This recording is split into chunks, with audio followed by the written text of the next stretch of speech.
Hello दोस्तों, नमस्ते भाई। कैसे हैं आप सभी लोग। तो आज हम बात करेंगे ज्योमेट्री का एक बहुत ही इम्पोर्टेंट टॉपिक है।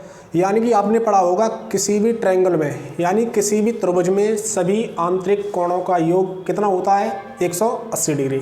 आपको पता होगा। तो त्रिभुज में किसी भी आंतरिक कोणों का योग यानी त्रिभुज के आंतरिक कोणों का योग 180 डिग्री होता है। ठीक है, तो आज हम बात करेंगे क्यों होता है।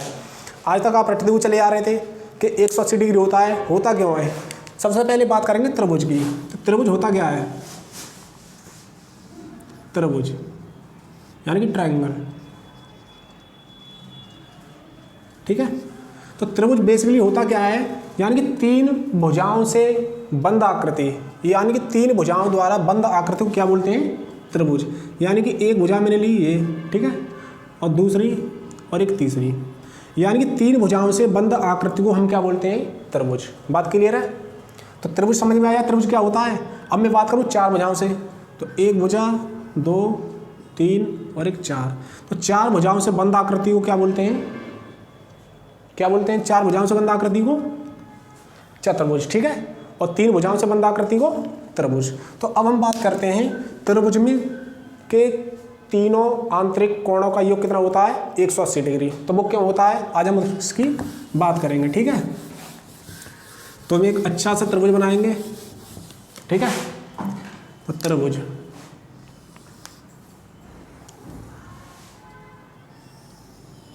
यही है।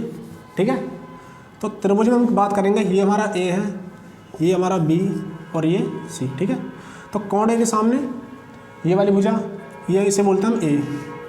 ठीक है, तो भुजा का हम इसमें कोई रोल नहीं है तो इसे हम नहीं लिखेंगे। ठीक है, तो ये वाला एंगल हमारा कौन सा है, ए, और ये एंगल बी और ये एंगल सी। ठीक है, तो त्रिभुज में आंतरिक कोणों का योग 180 डिग्री होता है। वो क्यों होता है। ठीक है, तो आपने सबसे पहले पढ़े होंगे दो समांतर रेखा, यानी कि आप एक समांतर रेखाएं, समांतर रेखा क्या होती है, अगर यहाँ की हाइट, ये हाइट अगर h है हमारी, तो यहाँ भी हाइट हमारी क्या होगी, h, और यहाँ भी क्या होगी, h।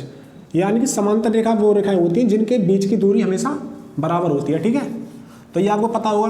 और आपने पढ़े होंगे एकांतर कोण, संगत कोण, पढ़े हैं आपने, नहीं पढ़े तो आपको वो भी बताएंगे बाद में। ठीक है, तो क्या होता है, अगर मैं यहाँ पे एक लाइन खींचूँ तो कोई दिक्कत है, मैथ से ये खींच सकते हैं। ठीक है, अगर मैंने ये वाली लाइन खींची तो ये वाला कोण हमारा कौन सा है, बी, तो इसका एकांतर कोण कौन सा बनेगा, ये वाला। यानी कि इस कोण का एकांतर कोण, एकांतर कोण क्या होता है वो मैं आपको बाद में बताऊंगा। ठीक है, तो इसका कोण ये वाला बनेगा एकांतर कोण, तो ये वाला कोण हमारा कितना हो जाएगा, एंगल बी। बात क्लियर है। अब हमारा आता है एंगल सी, तो एंगल सी का एकांतर कोण कौन सा बनेगा, ये वाला। और एकांतर कोण कैसे होते हैं आपस में, बिल्कुल बराबर। जब हमारा कोण बी ये है तो कोण भी हमारा ये होगा, और एंगल सी हमारा ये है तो एंगल सी हमारा ये होगा। बोलो, बात क्लियर है।